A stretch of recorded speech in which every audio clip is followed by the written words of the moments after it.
काळे कुटुंबावरती अन्याय झालेला आहे, काळे कुटुंबावरती अन्याय झालेला आहे किंवा अशा स्वरूपात आलेला आहे की त्यांना मारहाण झालेली, ती कशामुळे झालेली आहे, काय झालेले आहे ती त्यांना विचारतो.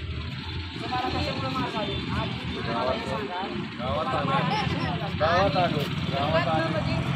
गावात मटण घेऊन जात होतो घरी. चिकन घेऊन गेल्यावर आम्हाला गाडी सुद्धा टॅन सुद्धा लावून दिले नाही.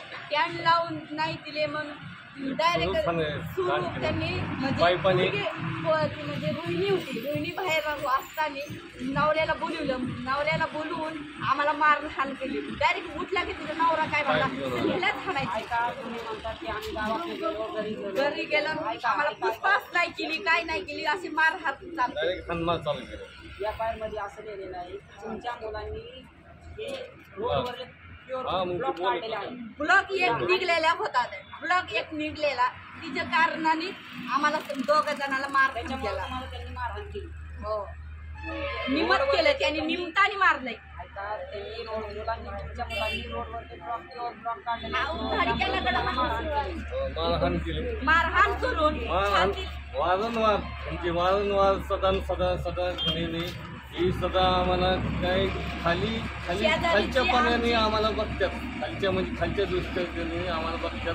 वारंवार ह्यांची तकलीफ आम्हाला सण संध्याकाळ ह्यांची शिव्या गाळे, ह्यांचे शिव्या गाळे, हान मार, सारखं बायकोवरनं आईवरनं सारखं त्यांचं वारंवार एक दिवस खाणं नाही. त्यांनी आले आमच्या गावातून आले नंतर नक्की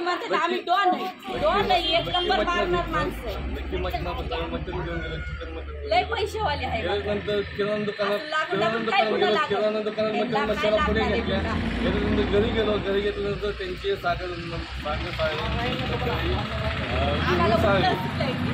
म्हणजे चिवळे. ऐका काळे, तुम्ही मला सांगा रोडवरले सार्वजनिक ब्लॉक काढले तर समोर माणसं तुम्हाला बोलणार ना, ते साहजिक आहे. नाही सर, आमच्या वट्यावरचे आमच्या वट्यावर एकच ब्लॉक आहे का नाही ते बघायचं, चौकशी करायला पोलिसांनी यायला पाहिजे. तीन नंतर